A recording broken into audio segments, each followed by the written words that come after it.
प्रिय छात्र छात्राओं, शुभ स्नेह आशीष। आज हम कक्षा 12th के विद्यार्थियों के लिए राजनीति विज्ञान विषय के अंतर्गत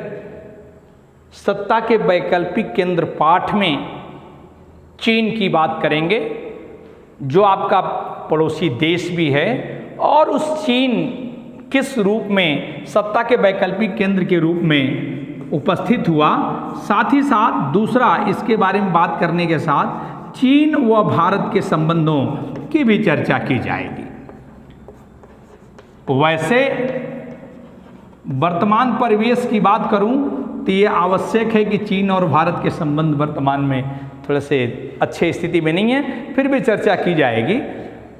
चाइना, जिसे आप चीन के रूप में जानते हैं,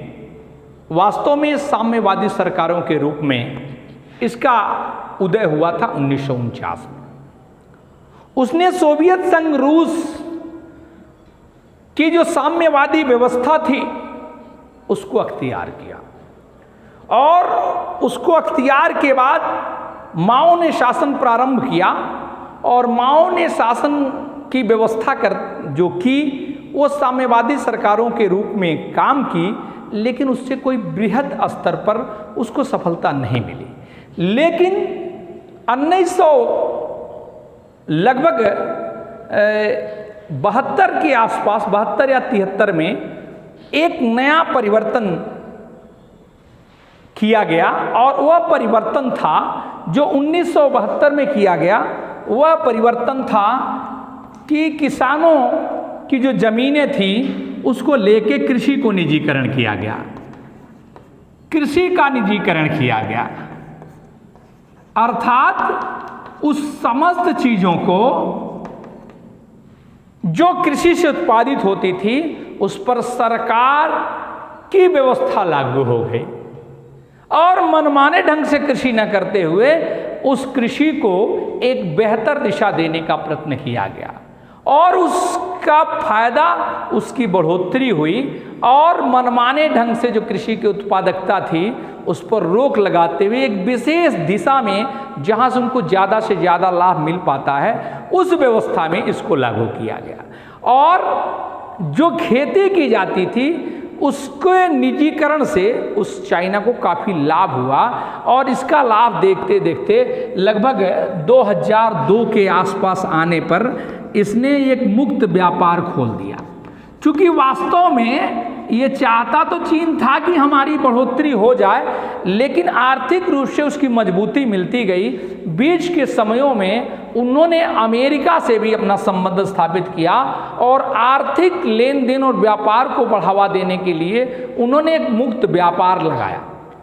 अर्थात किसी के सामान लेने देने पर कोई प्रतिबंध नहीं था।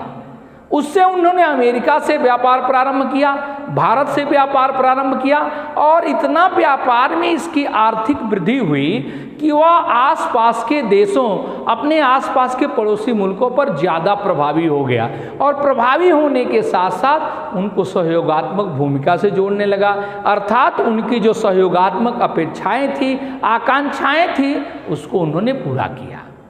और ऐसे परिवेश में पता चला कि धीरे धीरे 1978 आते आते वह एक बेहतर रूप में अपने आर्थिक चीज़ों को मजबूत किया। 72 से स्टार्ट हुआ, 1978 आते आते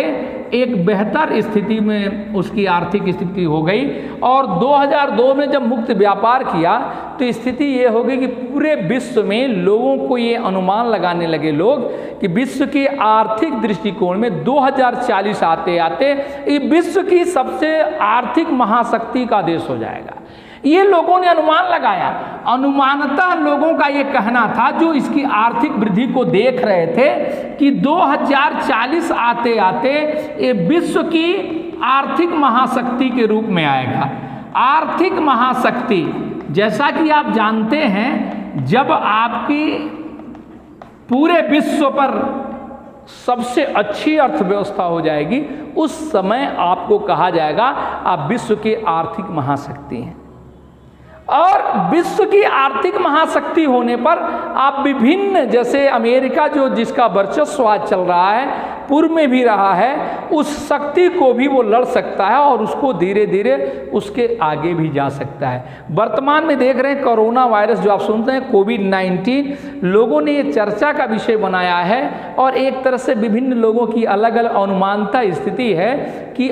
जो चाइना है, अमेरिका का जो वर्चस्व है उसको कम करने के लिए कोरोना वायरस अपने लैब से निकाला है। खैर, ये WHO और विश्व व्यापार संगठन में प्रभु होने के नाते जो विश्व व्यापार संगठन और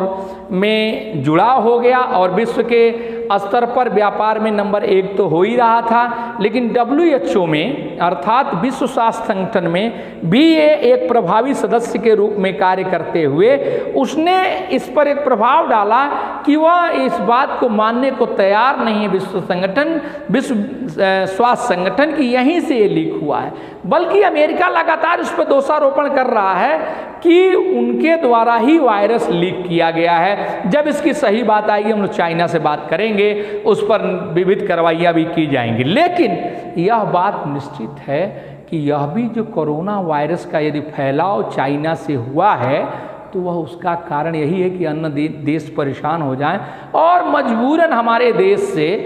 ऐसी स्थिति उत्पन्न करें, ऐसी व्यवस्था उत्पन्न करें कि आर्थिक रूप से हमारे पर वो डिपेंडेंट हो जाएं और जितने भी व्यापार, इतने सस्ते सामानों का आना है, आप देख लीजिए जितनी भी देखते हैं अभी दीपावली में लगने वाले जो झालर हैं, आपके देशों में जो इंडिया में बनने वाले झालर हैं उसकी कीमत और उनकी कीमत में काफ़ी अंतर है। झालर वहाँ का यदि 50 रुपये मिलता है चाइनीज झालर, तो आपके यहाँ वही सामान, वही व्यवस्था 200 में मिलती है।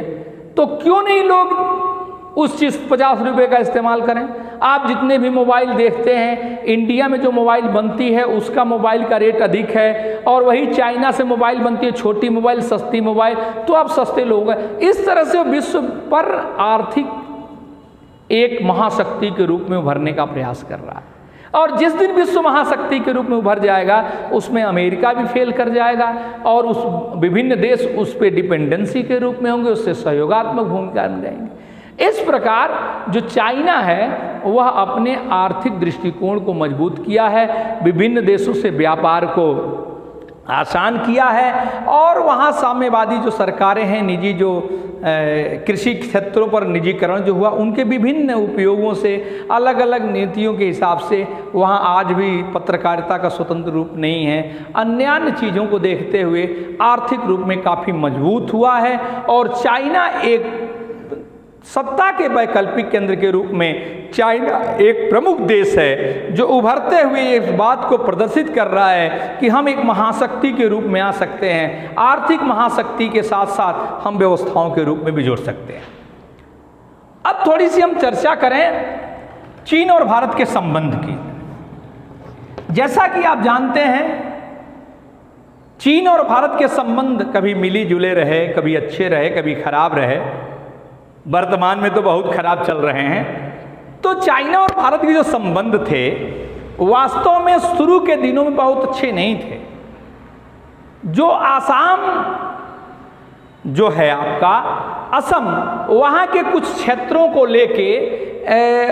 भारत और चाइना एक दूसरे पर रिजिट थे कि यह क्षेत्र मेरा है, भारत कहता यह क्षेत्र मेरा है, इसको लेके उन दोनों में विरोध था। तो और इसको लेके 1962 में भारत और चाइना का युद्ध हुआ। तो भारत और चाइना का जो युद्ध हुआ उसमें भारत को परास्त मिली, माने भारत को हारना पड़ा और हार के बाद उस व्यवस्था को पुनः छोड़ा गया और उनके संबंध, भारत और चाइना के संबंध खराब हो गए। लेकिन कुछ दिनों बाद बढ़ते बढ़ते शायद इन संबंधों में थोड़ी सी व्यापार के नाते या अन्य चीज़ों के नाते कुछ कमी आई और लगभग जब राजीव गांधी जी जब प्रधानमंत्री हुए तो राजीव गांधी जी प्रधानमंत्री होने के बाद और वहाँ की भी सत्ता बदलने के बाद एक नई सत्ता के लोग आए और उन दोनों के आपसी संबंधों में थोड़ी सी मधुरता आई और उन दोनों राजीव गांधी के समय के चाइना के जो सत्ताधारी लोग थे और इन लोगों के आपसी सामंजस्य से उन दोनों लोगों के बीच, उन दोनों देशों के बीच धीरे धीरे लगाव की शुरुआत हुई। और आर्थिक दृष्टिकोण से चूंकि हमारा देश इससे सटा होने के नाते, मुक्त व्यापार के नाते बहुत सारी चीज़ों का व्यापार करने लगा। चाइना का इतना ज़्यादा सामान भारत में उपयोग होने लगा कि कुछ दिनों बाद ऐसा लग रहा था कि चाइना के ही सामान से पूरी व्यवस्था संचालित हो। चाइना के हर जी कप प्लेट ले लीजिए, चाइना का सीमेंट ले लीजिए, चाइना के ये मोबाइल ले लीजिए, उस मोबाइल के यंत्र ले लीजिए, चाइना की गाड़ियाँ ले लीजिए, इलेक्ट्रिक सामान ले लीजिए, बल्ब ले लीजिए, बहुत सारी चीज़ें ऐसी थी जो सस्ते दाम पर भारत को उपलब्ध होती रहीं। इस प्रकार चाइना के संबंध बेहतर रहे। लेकिन लगातार कई बार ऐसा हुआ कि 1970 के दशक के बाद जहाँ एक बेहतर कभी संबंध बने थे, वो धीरे धीरे 2017 तक जो संबंध बना था वो करीब करीब ठीक था और आर्थिक रूप से भारत और चाइना एक दूसरे से मुख्य रूप से व्यापार से संबंधित हो गए थे और बेहतर संबंध चल रहा था। लेकिन चाइना का लगातार कुछ भूभाग को अपने में, डोकलाम एक जगह आपने सुना होगा कि डोकलाम जो अरुणाचल प्रदेश की के आसपास है, उससे उस डोकलाम को अपना क्षेत्र कहने लगा। बीच में आप देखें ये घाटी जो चल रही थी, एवन घाटी, ये कौन सी घाटी मैं थोड़ा सा मिस कर रहा हूँ, उस घाटी पर भी इन्होंने अपना कब्जा कर लिया और इस केवल जमीनों के लेके उसके एक प्रसारी नीति है। चाइना में एक प्रसार की नीति चलती है कि भूभाग जितने हैं, नेपाल के भी कुछ भाग को चाहता है, तिब्बत के कुछ भाग को चाहता है, अरुणाचल के कुछ भाग को चाहता है। तो इन विभिन्न जगहों पर चाहता है कि हमारा प्रसार हो। इतनी जगह यदि हम छेक लेंगे, इतनी जगह हम ले लेंगे तो हमारे देश का एक प्रसार हो जाएगा। और इसी तरह से वर्तमान की जो परिस्थितियाँ उत्पन्न हुई हैं वो भारत और चीन के संबंधों में बेहतर संबंध नहीं है और लगातार कभी कभी तो ऐसा आभास हो रहा है, लगातार कई वार्ता हो गई